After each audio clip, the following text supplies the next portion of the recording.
belajar dari kisah-kisah yang terjadi di Alkitab untuk diterapkan dalam kehidupan pribadi kita, hanya di YouTube channel Cornerstone. Jangan lupa subscribe dan nyalakan notifikasinya. Israel diguncang dan dikepung. Raja Zedekia itu dikepung sama Raja Kasdim yang diutus Tuhan. Karena Raja Zedekia ini kita tahu bahwa hidupnya itu melakukan apa yang tidak baik di mata Tuhan. Walaupun Yeremia berulang kali bahkan secara memelas untuk memerintahkan, memohon pada Zedekia untuk berbalik kepada Tuhan dan meninggalkan segala sesuatunya, tapi dia tetap pada waktu kita diguncang dengan segala masalah kehidupan kita, pada waktu kita dikepung dengan segala ancaman-ancaman yang ada, jangan lupa selalu kembali kepada Tuhan, lari kepada Tuhan, maka Tuhan akan membantu kita untuk mengatasi masalah-masalah kita.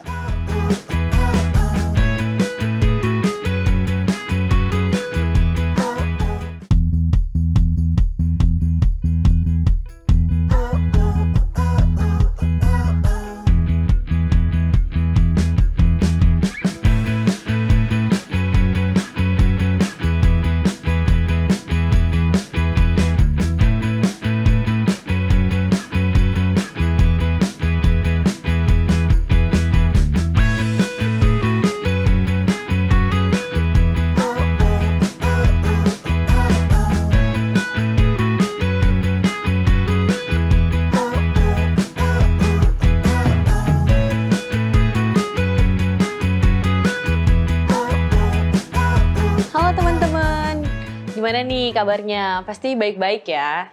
Nah, gimana nih Kak Angel? Udah lama nih kita gak ketemu. Iya, betul banget nih Kak Rahel. Puji Tuhan baik dong. Aku senang banget nih bisa ada lagi di sini. Aku kangen nih kita ngobrol-ngobrol terus sharing-sharing. Nah, udah lama sekarang nih kita mau sharing apa nih Kak?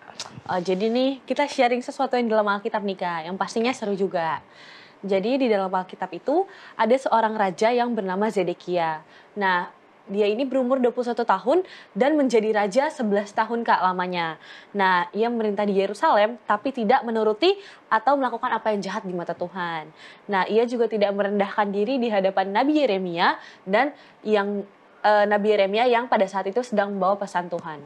Iya, betul banget Kak. Lagi pula ia juga memberontak terhadap Raja Nebukadnezar yang telah menyuruhnya bersumpah demi Allah. Ia menegarkan tekuknya dan mengeraskan hatinya dan tidak berbalik kepada Tuhan Allah Israel.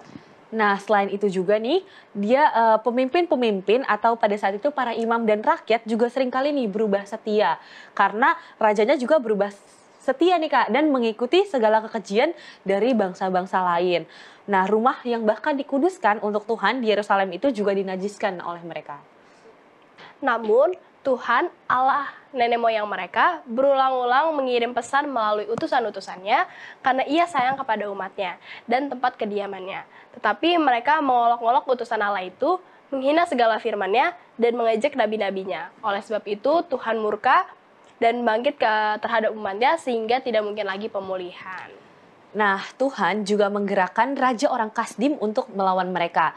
Dan Raja itu juga membunuh teruna mereka dengan pedang di dalam rumah kudus dan tidak menyayangkan teruna atau gadis-gadis sehingga semuanya itu diserahkan ke Raja orang Kasdim ini. Sehingga semuanya itu hancur Kak. Ya, dan seluruh perkakas rumah Allah yang besar dan yang kecil serta harta benda dari rumah Tuhan, harta benda Raja dan harta benda para panglimanya semuanya dibawa ke Babel.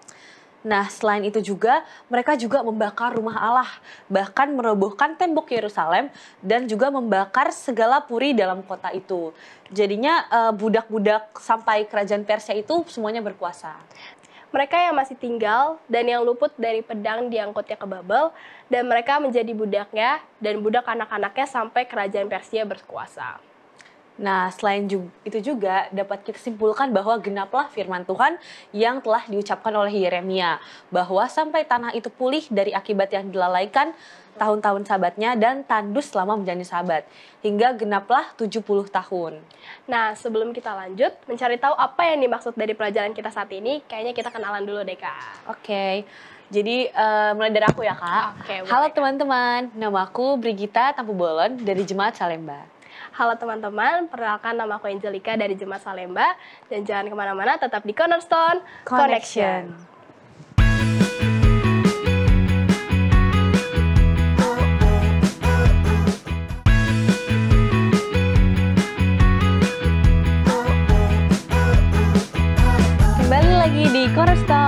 Connections. Program ini hadir untuk menuntun kamu kepada Alkitab agar dapat melihat kisah besar Allah dan manusia. Jika kamu mencari firman Allah yang benar, Cornerstone Connection menyajikan Alkitab dan menantang kamu untuk menghubungkannya dengan kehidupan nyatamu. Nah, cepet banget nih Kak, kita udah mulai di triwulan baru. Dan sepanjang triwulan ini tema besarnya yaitu kembali ke masa depan. Dan kita sudah memasuki ke pelajaran keempat dengan judul Israel diguncang dan dikepung. Kira-kira apa ya yang diguncang dan dikepung itu? Nah, kan kalau kita baca ceritanya nih, Kak Angel, Raja Zedekia itu dikepung sama Raja Kasdim yang diutus Tuhan. Karena Raja Zedekia ini kita tahu bahwa hidupnya itu melakukan apa yang tidak baik di mata Tuhan. Iya, betul banget nih Kak. Padahal Tuhan berulang-ulang mengirim pesan kepada dia. Ada terdapat di dalam 2 Tawarik 36 ayat 15 dan 16.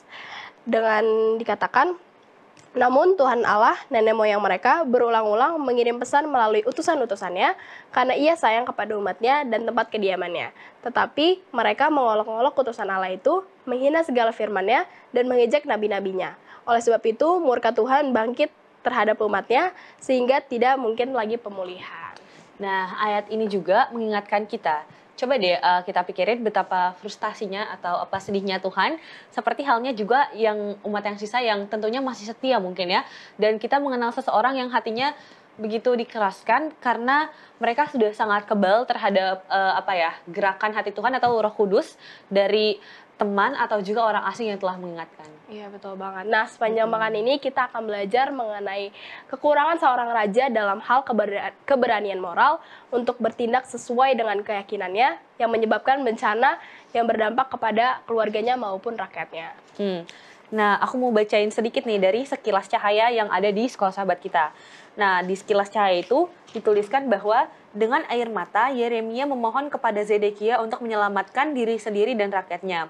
Dengan kesedihan yang dalam, ia memastikan kepada raja itu bahwa kecuali ia mau memperhatikan nasihat Allah, maka ia tidak dapat menyelamatkan nyawanya dan segala miliknya akan jatuh kepada orang-orang Babel. Nah, di sini sampai sedih sekali ya Yeremia udah mengingatkan Raja Zedekia tadi. Nah, di sini juga dapat ditangkap bahwa Zedekia ini tidak lagi menjadi orang yang dapat kita contoh dan dia adalah orang yang melakukan kejahatan yang nyata dan tidak punya keputusan untuk berdiri dalam kebenaran. Iya, betul banget nih Kak. Nah, kita sama-sama ke pertanyaan, apakah pendapatmu nih Kak? Di sini tertulis sampai sejauh mana kebergantungan kamu terhadap pengaruh dari orang berikut ini. Dari 1 hampir tidak ada sampai 5 hampir selalu. Di sini ada teman, orang tua dan keluarga sama masa populer. Menurut Kakak yang mana? Mungkin malah teman itu sama orang tua dan keluarga itu kayak di angka 5 kali ya. Karena hampir selalu kita bergantung sama orang-orang ini karena pengaruh-pengaruhnya itu kan sering ya, kayak contohnya aku sama Kak Angel nih, kita sering teleponan nih Kak. Pasti kita saling mempengaruhi. Betul banget kan. Tapi aku lebih ke teman sih, karena ya benar banget. orang tua ini aku nggak terlalu deket, tapi masih terbilang untuk selalu bergantung ya kepada orang tua, karena apapun keputusan juga pasti ada di orang tua. Betul banget Kak. Nah, setelah ini juga kita coba baca Roma 12 ayat 2. Nah, Roma 12 ayat 2 ini dikatakan, janganlah menjadi serupa dengan dunia ini, tetapi berubahlah oleh pembaharuan budimu, sehingga kamu dapat membedakan yang manakah kehendak Allah, apa yang baik dan yang berkenan kepada Allah dan yang sempurna. Nah, jadi di sini telah dikatakan bahwa kita sendiri harus berbeda nih Kak dengan dunia ini, karena kita sendiri telah mempunyai Roh Kudus dalam hati kita masing-masing, dan di sini dikatakan berubah melalui pembaharuan budi, sehingga kita tentu harus membedakan mana yang baik dan mana yang salah sebagai umat Tuhan tentunya. Oke, nah apakah kamu tahu dalam bahasa Ibrani untuk ragu-ragu artinya pincang. Seorang yang pincang atau ragu-ragu hampir berjalan dengan benar, salah satu kakinya berfungsi dengan baik dan yang lainnya tidak. Satu langkah berjalan dengan baik, langkah berikutnya tersandung, berjalan dan bahkan terjatuh lebih sulit daripada tersandung. Nah, ini tentunya adalah sebuah menuntut komitmen ya Kak. Bayangkan kita berjalan bersama Tuhan namun dalam keadaan pincang, karena kita ragu-ragu, tentunya kita harus percaya sepenuhnya dan tidak perlu melakukan satu apapun, atau kita harus berpegang teguh nih Kak. Wah, kayaknya pelajaran kita makin seru nih Kak. Jadi kayaknya lebih baik kita akan diskusi lagi bersama Pak Pendeta Beni sesaat lagi. Jangan kemana-mana teman-teman, tetap di Cornerstone Connections.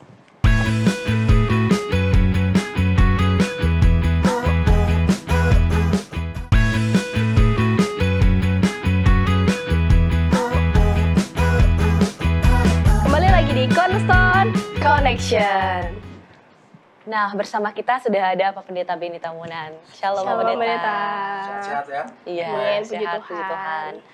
Nah, jadi kita bisa diskusi lagi nih di pekan ini ya mengenai pelajaran keempat nih, yaitu diguncang dan dikepung. Nah, apa ya sebenarnya yang terjadi, Pak Pendeta? Dalam pelajaran kita, baik dari Tawarik, lebih sedikit detail dibandingkan dengan Yeremia 36 sampai 38 itu, ya, memberikan kepada kita kan bahwa ini sekarang sudah masanya hampir-hampir mau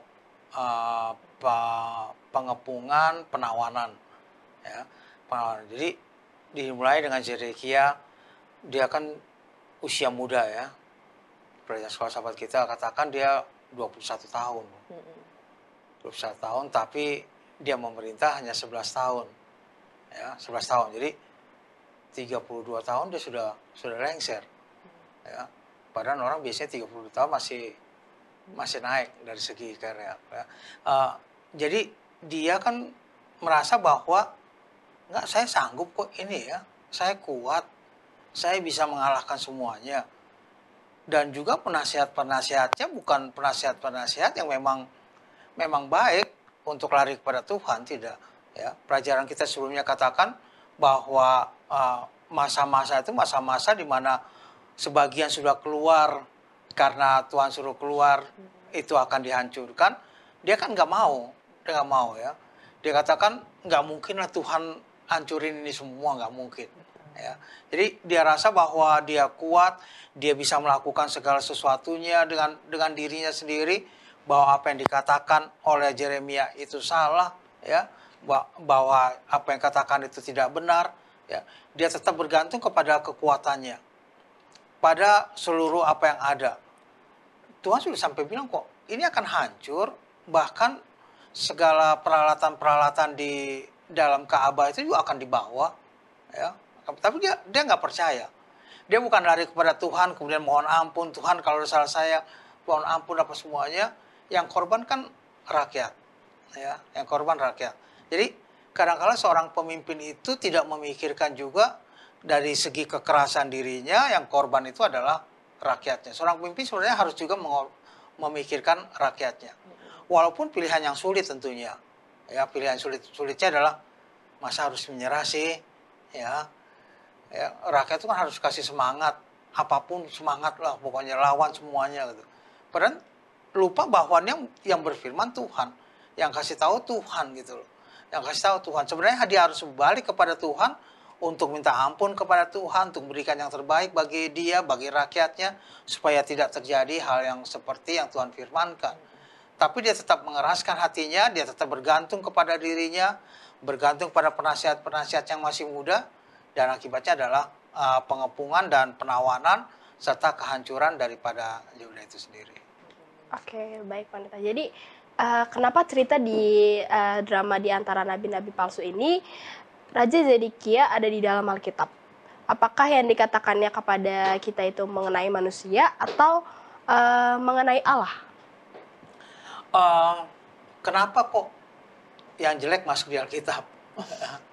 Kenapa bukan ya misalnya Zedekia menjadi raja umur 21 tahun, kemudian dia memerintah 11 tahun, udah segitu aja, nggak usah diceritain. Kemudian ditawan gitu ya. Tapi ini dikasih tahu detail malah ya. Di Tawarik kasih tahu secara detail apa yang terjadi. Jadi ini kan pelajaran bagi kita bahwa kita harus tahu bahwa walaupun kita muda, ya, walaupun muda seharusnya tetap bersandar kepada Tuhan. Walaupun kita muda, jangan menganggap bahwa kita kuat, kita bisa melakukan segala sesuatunya, kita akan aman, nggak mungkin Tuhan kasih yang jelek kepada kita, pasti Tuhan kasih yang bagus, dan lain sebagainya. Padahal Tuhan pelajaran kita yang lalu, Tuhan memberikan disiplin kepada mereka agar mereka itu kembali kepada Tuhan. Ya. Tapi mereka rasa bahwa Zedekia rasa nggak mungkin, bahkan dia angkat imam, ya, imam ataupun dia katakan itu nabi palsu, itu Yeremia, ya, itu nggak benar itu, dan segala sesuatunya yang memberikan kepada kita gambaran bahwa Tuhan itu nggak mungkin sebegitunya, ya.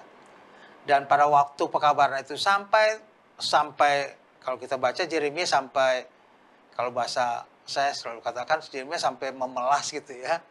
Katakan, ayolah sudahlah, tinggalkan ini, pergi daripada nanti tambah hancur. Tapi dia justru tetap kekeh, dia tetap dengan prinsipnya bahwa dia akan bertahan, bahwa dia akan menang dalam pertempuran itu.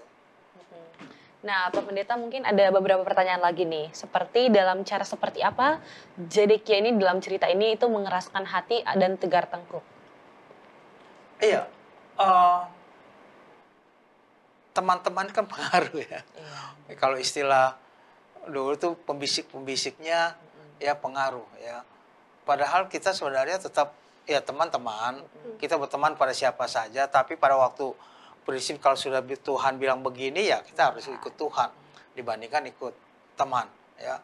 Banyak teman yang kadang-kala memberikan kepada kita, udahlah begini aja ya, anggap segala sesuatunya itu hal yang jauh dari Tuhan dan lain sebagainya, yang membuat kita juga akhirnya ya udahlah ikut teman gitu ya, ikut kata teman, dibandingkan dengan apa yang kita tahu bahwa Tuhan memang sudah katakan hal yang benar untuk kita lakukan. Jadi pengaruh teman sangat besar bagi kegiatan kita, apalagi penasehat-penasehat yang ada di sekelilingnya. Ya, saya katakan tadi 21 tahun, masih sangat muda. Kemudian dia memerintah ya 10 tahun, 11 tahun, ya. Itu juga sudah harus habis oleh karena dia juga mendengarkan nasihat-nasihat daripada penasehat-penasehat yang masih muda-muda.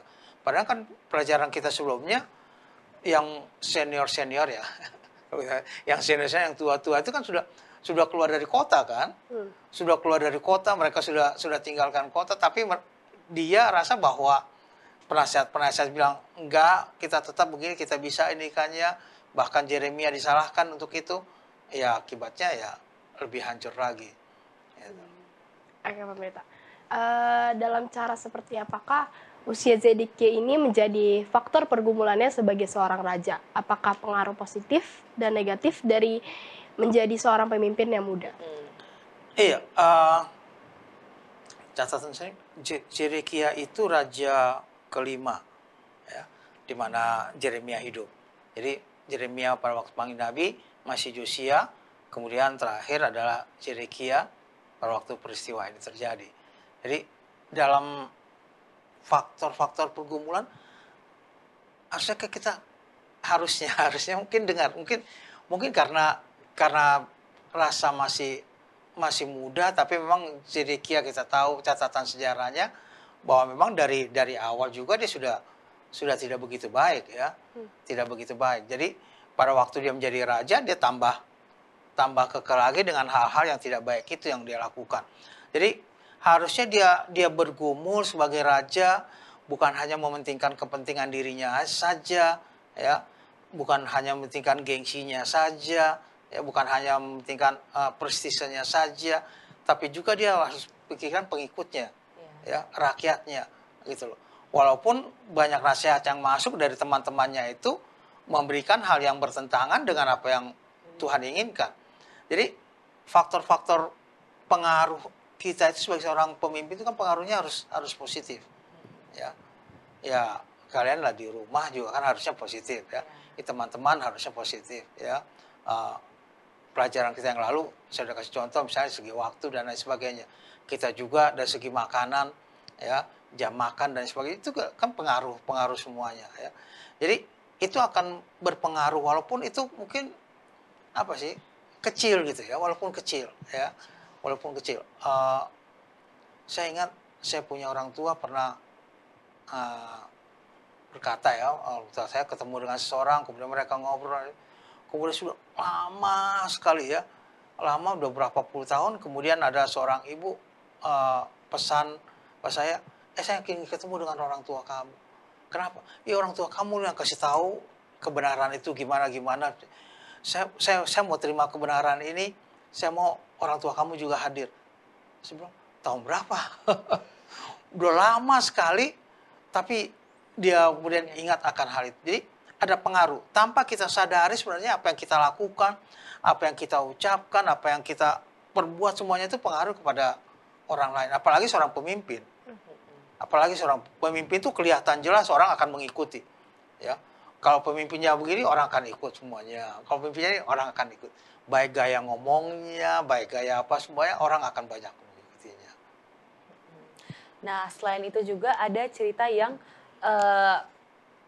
adalah contoh klasik ya cerita ini pendeta mengenai seorang pemimpin yang menyebabkan penderitaan kepada rakyat-rakyatnya dan juga kepada banyak orang. Nah, jika kita membaca lagi ke dalam Alkitab, contohnya Yeremia 38 ayat 14 sampai 24 dan juga terdapat ringkasan pada 2 Tawarik, bagaimana nih seseorang bisa begitu hati-hati dengan pendapat publik, namun ada ancaman kematian dan aib yang udah hampir terjadi gitu. Dekat. Iya, pendapat umum itu kan kadang-kala sebagai seorang pemimpin harus berani untuk katakan tidak loh ini, ya. Tapi kadang-kala ya negara kita kadang-kala dalam tanda kutip kalah dengan tekanan netizen kan. Iya, Kalau sudah gini wah baru gitu ambil tindakan. Kalau sudah di ini ya kita juga mungkin harus punya prinsip bahwa enggak ini tentunya prinsip yang benar ya. Kalau memang salah ya kita harus berubah. Tapi kalau memang benar kita harus katakan tidak, ini yang benar, ini yang harus kita lakukan. Jadi dengan hati-hati kita harus lihat tekanan dari publik itu, tekanan kalau istilah sekarang, tekanan dari netizen itu ya, tekanan dari teman-teman itu memang benar menurut firman Tuhan apa tidak? Ya. Kalau itu benar menurut firman Tuhan, ya mari kita berubah. Tapi kalau itu bertentangan dengan firman Tuhan, mari kita tetap pegang kepada firman Tuhan sebagai kekuatan kita, sebagai penuntun kita dalam kehidupan kita. Jadi jangan pernah takut ke hadapan apapun juga. Ya, apapun juga. Sebagai seorang pemimpin, sebagai pribadi kita, ancaman yang ada semuanya itu kalau memang kita rasa benar ya kita akan berjalan dengan benar. Ya, banyak orang kan sejaman sekarang pansos bikin sesuatu yang heboh kemudian udah minta maaf gitu kan. Minta maaf, udah rame, udah dimaafin atau semuanya. Tapi kan pengaruh kepada publik itu begitu besar. Jadi pengaruh kita apapun yang kita lakukan, mari kita berikan aura yang positif lah ya. Positif bagi semua orang bahwa kita ini memang berjalan sesuai dengan firman Tuhan. Amin. Oke, baik, pendeta, nggak kerasa nih Kak, diskusi kita udah mau berakhir dan ternyata pemimpin itu emang sangat sulit dan bahkan nggak hanya pemimpin aja, kita aja tuh berpengaruh besar untuk orang lain ya, yang bahkan sebagai teman ya. Iya, betul banget. Jadi namun sebagai pemimpin juga kita harus punya pendapat yang teguh atau iya, betul banget. Oke, Pak Pendeta mungkin bisa kasih 1-2 kesimpulan dan juga mendoakan kita di sini, Pak Pendeta. Iya, pada orang-orang muda dimanapun pada saat ini berada, pelajaran kita yang keempat diguncang dan dikepung ini memberikan akhir masa daripada Zedekia di mana ditaklukkan oleh Babel. Ya, jadi bagaimana dia berjuang dengan kepentingannya sendiri, dengan penasihat-penasihat yang tidak tepat yang dia pilih, tapi segala sesuatunya itu harus tanggung. Walaupun Yeremia berulang kali bahkan secara memelas untuk memerintahkan, memohon pada Zedekia untuk berbalik kepada Tuhan dan meninggalkan segala sesuatunya, tapi dia tetap kukuh. Pelajaran kita dapatkan bahwa pada waktu kita diguncang dengan segala masalah kehidupan kita, pada waktu kita dikepung dengan segala ancaman-ancaman yang ada, jangan lupa selalu kembali kepada Tuhan, lari kepada Tuhan, maka Tuhan akan membantu kita untuk mengatasi masalah-masalah kita. Kita tunduk kepala untuk berdoa. Bapa di surga, kami terima kasih atas waktu yang Tuhan berikan, kami terima kasih atas pelajaran yang Tuhan berikan, kami terima kasih atas contoh dari kehidupan Yeremia dan juga Zedekia. Kami ingin Tuhan boleh memberikan kekuatan bagi semua orang-orang muda dimanapun mereka berada, Tuhan memberkati mereka, Tuhan melindungi mereka, agar tetap berjalan sesuai dengan kehendak Tuhan. Yang sakit, Tuhan berikan kesembuhan, yang dalam kesusahan dan berseru pada Tuhan, Tuhan kiranya boleh bantu untuk mengatasi segala masalah-masalah mereka. Ampuni segala dosa dan kesalahan kami berdoa dalam nama Anak Yesus Kristus Tuhan dan Juru Selamat kami. Amin. Amin. Oke, itulah pembahasan pelajaran pesan kita sepanjang pekan ini bersama sahabat-sahabat Wistio dan juga Pak Pendeta Beni. Telah berakhir, terima kasih Pak Pendeta, terima kasih Kak Rahel. Nah, semangat terus dalam mempelajari Alkitab dan buatlah sebuah ketetapan untuk membaca Alkitab kamu dari halaman ke halaman dan lihat sendiri pengharapan apa yang Allah berikan kepada kita. Terima kasih kepada sahabat Hope Channel yang setia mencari dan Tuhan melalui Cornerstone Connection.